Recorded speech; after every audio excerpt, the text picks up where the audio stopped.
Hi there. Welcome to Anonymity 1D. My name is Dave. I have had type 1 diabetes for many years. This is my daughter, Brooke. In a previous episode, Brooke was checked for type 1 diabetes antibodies. In this video, we discuss the results and what that means. Please remember that this is for educational purposes only and not meant to replace your doctor or care team. Thank you. There's a letter from the screening place. Let's open it inside. It says you're negative for type 1 diabetes antibodies. That's great news. But what does it mean? Let's call our diabetes educator, Matt. I'm sure he can help us understand. Hey Dave, what's up? We got Brooke's results in the mail today. It says she's negative for type 1 diabetes autoantibodies. But we don't know what that actually means. Let me put you on speakerphone so Brooke can listen too. Hi Brooke. That's good news.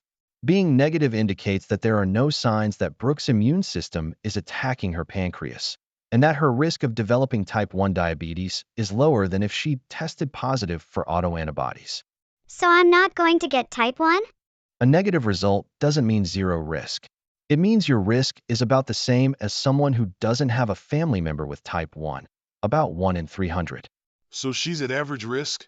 Exactly. Can she develop autoantibodies later? Yes, some people do. We know that kids who are diagnosed with type 1 diabetes tend to move through the stages of type 1 faster than adults. So, rescreening is a good idea. There are some recommendations on when and how often to rescreen, but there is no guideline available yet. So this is just for right now? Right.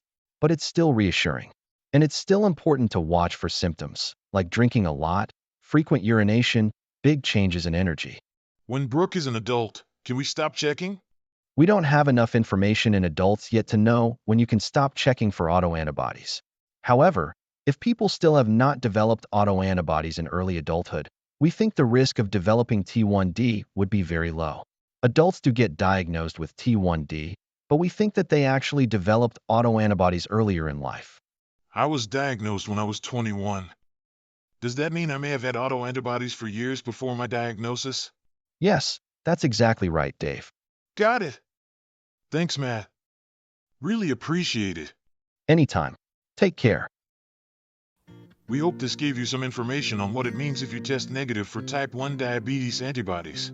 Please remember that this is for educational purposes only and not to replace your doctor or care team. Don't forget to like and subscribe to our channel. Thank you.